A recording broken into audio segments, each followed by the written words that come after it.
Que pasaban este tipo de cuestiones, de que de repente ibas a una marcha, y eso es lo peor de todo, porque eso es lo que termina pasando cuando tomamos estas consignas, que son como una especie de digamos, un postulado, ni siquiera el postulado, es un nombre, es un concepto que cada quien lo rellena como a ellos les parece. Y por ejemplo, íbamos y decíamos marchas en contra de la cuarentena. Y venía un tipo que te decía, yo no tengo un trabajo formal, no puedo salir a laburar, la verdad este encierro me parece que está como el orto porque afecta a economías mucho más vulnerables, que no podemos, y nos dejan la situación de tener que salir a enfermarnos, y vos decís, che, bien ahí, por lo menos está bien lo que me estás planteando.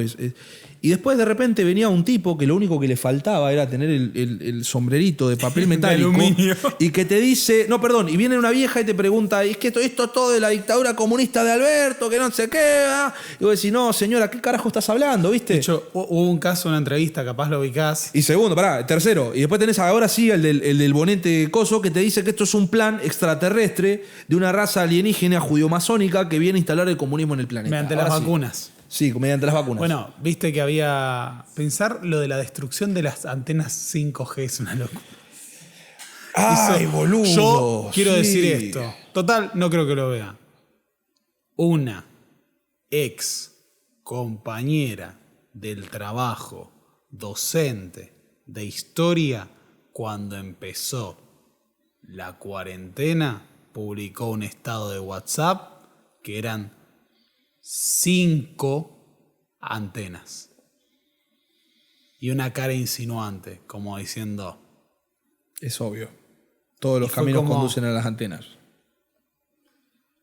¿Quién mierda te dio el título universitario? Lo mismo me pregunto cada vez que pienso quién fue el que le habilitó la tesis, le aceptó la tesis del libro negro de la nueva izquierda de Agustín Laje. No, pero esa no es su tesis. ¿Sí? ¿No era la de terrorismo? No. Esa es su tesis. Hay que ubicarlo. Y denunciarlo y que le saquen el título. Sí. No puede ser semejante pánfilo. Sí. O sea, si alguien se olvida un instrumento quirúrgico adentro del corazón de una persona, me parece, en todo caso, una mala praxis menos peligrosa. Yo te diría que así, igual.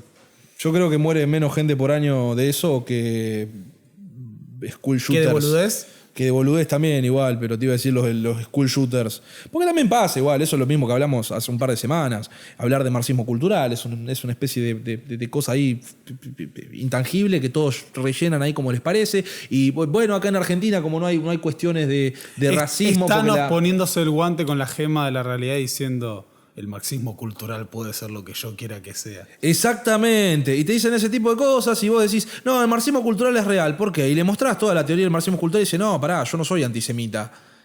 Pero vos te estás adhiriendo a esta teoría. No, pero yo adhiero a esta teoría porque no sé qué, bla, bla, bla, bla, bla. Si hacemos de repente un referéndum en el mundo y decimos gente que está de acuerdo con destruir el marxismo cultural o combatir el marxismo cultural y gente que te dice, no, esto es una gansada...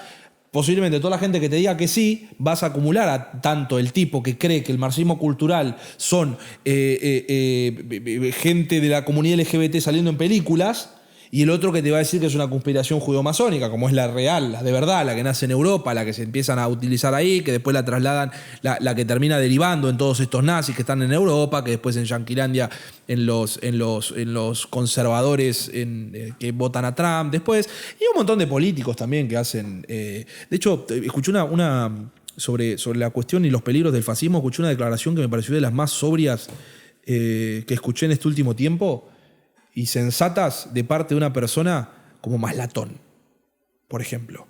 Que al chabón le preguntaron, estaba en C5N, y el tipo le preguntan, hablando sobre, ¿no te parece que estar, creo que le dijeron, tirando bolsas de cadáveres con nombres de políticos y estar pues saliendo con guillotinas y demás, diciendo que le van a cortar la cabeza a los cosos, ¿no te parece que eso...? Y Maslatón dice, eso es un discurso fascista. Y le contestan, ¿pero a vos no te parece que Milei cuando habla de zurdos de mierda la van a pasar como el orto? ¿Eso no es un discurso fascista también?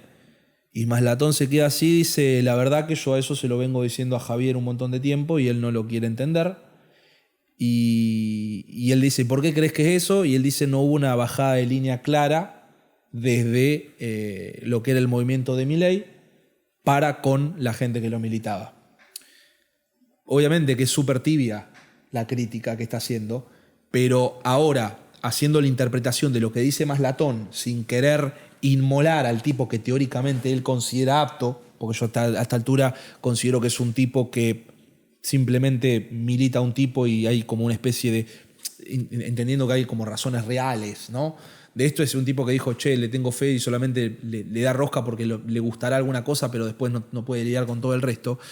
Es lo mismo que pasa con políticos de derechas en todo el mundo durante los últimos años, más que nada. No hablemos de otra época post caída de la Unión Soviética y por lo menos hasta los 2010, en donde las derechas es como que tenían sus discursos obviamente conservadores, en un montón de cuestiones, pero creo yo personalmente, y si no es así, cuestionámelo vos, que no habíamos llegado a este grado de falopa que todos los postulados a presidente estén diciendo esa sarta de barbaridades, que son que existen, como bien dijiste, hace 60, 70 años atrás. ¿Está bien los números? ¿60, 70? Sí. Baja 60. Baja 60. Pero son esos mismos discursos retomados y que hoy en día tengas gente que la discusión esté entre esos y los otros. Esos, que en todos los países es prácticamente lo mismo, y los otros, para esos, son los comunistas, son los socialistas, y a veces, en muchas ocasiones, estamos debatiendo hasta tipos que son completamente neoliberales. Que vos decís, de socialistas no tienen nada, de comunistas no tienen nada, pero siempre el otro se construye en base a su identidad, que es la misma en todos los países, y no importa lo que haga. El otro es el comunista, el otro es el enemigo que se tiene que combatir. Bueno, fíjate esto al nivel de falopa que llega. Yo siempre cito el debate Trump-Biden. En el debate Trump-Biden, Trump le dice a Biden en un momento, con vos viene el socialismo. No sé si lo viste. Sí. Momento, como, no puede ser esto. Y yo he visto gente diciendo, no, vos no entendés nada. Creo que era Texas. Dice, Texas es un estado socialista en Estados Unidos. Mira como, Texas, boludo, Texas. Boludo, ¿qué mierda te pasa en la cabeza, chabón? ¿Cómo podés interpretar así la realidad? No, encima Texas es terrible. Texas es como la... No me acuerdo si era Texas, pero era como, no tenía sentido. Pero como gobernaban los demócratas, era socialista. Ah, no, entonces no debe ser como, Texas porque ni en pedo te gobierna un demócrata Texas. O si no era Arizona, era del sur. No importa, sí. Era uno del sur en donde ganaron los demócratas. Fue como, no, chabón, esto no funciona así. No funciona así. Y fíjate que esa adaptación de la realidad para encajarla en ese molde forzado lleva a que vos acá de repente tengas una lucha contra el socialismo en un país en donde nunca hubo un movimiento socialista fuerte. Sí, de esa magnitud como para decir tenemos que combatirlo. ¡Qué amenaza! Y lo que vos decías de la falta de programa para con los que militan o los seguidores es también parte de que esos partidos derechistas, liberales, autoritarios, en realidad lo que hacen es movilizar y vehiculizar un autoritarismo que está en la sociedad. Eso también es lo que quería decir y me fui un poco de tema, sí. Parece una boludez, pero yo me he cruzado montones de pibes que en un momento eran nazis o fascistas y hoy son libertarios. Sí. Estos pibes, todos estos nazi wannabe del centro Rittenhouse, sí. Que no son todos nazis. Esto no quiere decir como, no todos son nazis, sino que había libertarios, nazis, conspiranoicos, supremacistas, todos mezclados, pero que decían, bancamos la campaña de Milei. Sí. Porque lo que termina pasando es que ese movimiento representa ese autoritarismo, ese anticomunismo, ese antisocialismo, ese darwinismo al que van a parar todos. En Estados Unidos, la base de apoyo de Trump incluye lo que para nosotros serían los libertarios y también supremacista blanco, incluso fascistas y nazis. Es una mezcla que termina abonando porque en el fondo lo que moviliza ese discurso, lo que moviliza ese movimiento es el autoritarismo. Es en todo caso el fascismo como un autoritarismo violento y militarizado. De hecho, lo que creo que yo siempre cito ese texto porque la verdad que me quedé como el culo de la bronca después de leerlo, que es literal, creo que el único tipo que lo blanqueó a esto es Rothbard cuando habla del populismo de derecha, que dice que nosotros tenemos un fin utilitario, ¿no? Que es nuestro fin es flexibilizar la economía, liberalizar la economía. No importa con quién nos tengamos que aliar, porque nuestro fin último es ese. Y por sobre todo lo demás, por sobre todos los cuestionamientos morales que nosotros nos querramos hacer, el fin último es liberalizar la economía. Entonces, si nos tenemos que aliar con fascistas, nos aliamos con fascistas. Si nos tenemos que aliar con conservadores evangelistas, como pasa en Brasil, nos aliamos con los evangelistas que están en Brasil. Si tenemos que aliarnos con lo que sea, fascista, lo que sea, y podemos nosotros enmarcarlos dentro de esta discusión de o libertad económica o comunismo y todo lo demás, es literalmente lo que está haciendo Milei y lo que hace la derecha acá. Y que lamentablemente impregnó a gran parte de Cambiemos, que era la fuerza política que tenía la capacidad de ganar una elección. Por reconocer que había un sector de la población que tenía ese pensamiento, porque no vamos a ponernos acá en como, no, la verdad que nazis no había antes. No, estaban. La diferencia es que había un consenso sobre condenar ese tipo de discursos y el que era nazi no lo decía. Y se quedaba callado y de repente si viene un tipo y te dice, che, que es el gran problema y es el gran problema que hay en internet y que te lo blanquean todos estos nazis, más que nada en Estados Unidos. Hay un documental, no recuerdo cuál, no sé si el New York Times, la BBC, no sé cuál es, que se van a la toma del Capitolio en Estados Unidos y lo entrevistan nuestros neonazis. El neonazi dice, no, ¿qué pasa? Que nosotros antes era como que teníamos nuestras ideas y la verdad que éramos rechazados por la sociedad y no sé qué, y nadie nos entendía. Y de repente nos empezamos a juntar en foros de internet a través de los memes, empezamos a darnos cuenta que había algunas ideas como que más allá de las risas compartíamos. Entonces gracias a los memes nos unimos y pudimos hacer una comunidad y dijimos nosotros somos capaces de hacer algo y fueron y tomaron el Capitolio.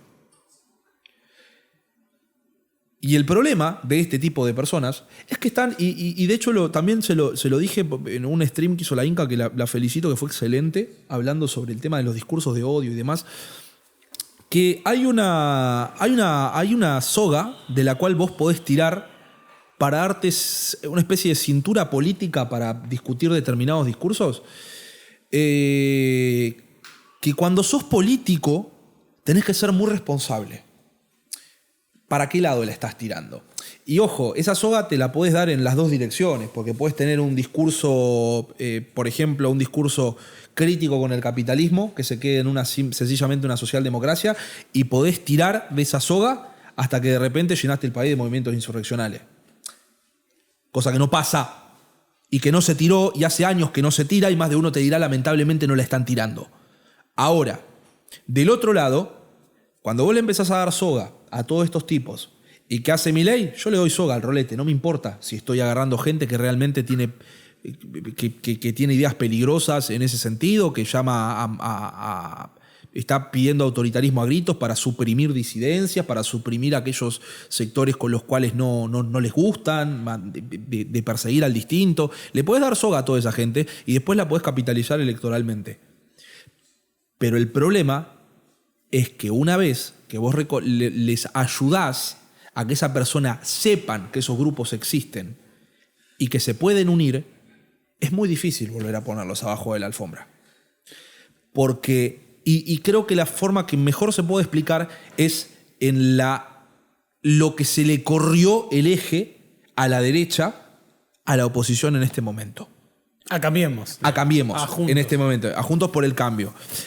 Por ejemplo, un tipo como Rodríguez Larreta, que el chabón, ¿durante cuánto tiempo? A ver, dígame si alguien acá nunca no pasó una senda peatonal pintada con los colores del orgullo. En algún momento. Sí, la estación Jáuregui. La estación Jáuregui, por ejemplo. Teóricamente, el gobierno de la ciudad, que podemos llamarlo lo que sea, pero en su parafernalia era como súper progre. Una derecha progresista. Una derecha progresista. Que teóricamente te embanderaste con los derechos del colectivo LGBTIQ+, y de repente, porque tenés que buscar capitalizar algún derechudo que se te está yendo para el lado de Milei, vayas y prohíbas en instituciones educativas el lenguaje inclusivo. Avasallando contra el mismo colectivo que teóricamente te pasaste reivindicando durante los últimos 5 años, 6, tal vez. A ese punto tenemos, porque obviamente Juntos por Cambio sabe que su electorado es grande, es diverso, pero que al lineamiento lo marcan ellos a través de algunas figuras políticas. Y hoy en día le están dando soga, porque obviamente Milei no se va a candidatear a presidente. A esta altura, ojalá que no lo haga, pero a esta altura yo te diría que ya no lo hace y probablemente termine metido en alguna lista de Juntos por el Cambio. Porque algo tienen que hacer con ese electorado que necesita ahora una representación y que lo encuentra en el imbécil de Milei. Y eso es lo que a mí más me preocupa, porque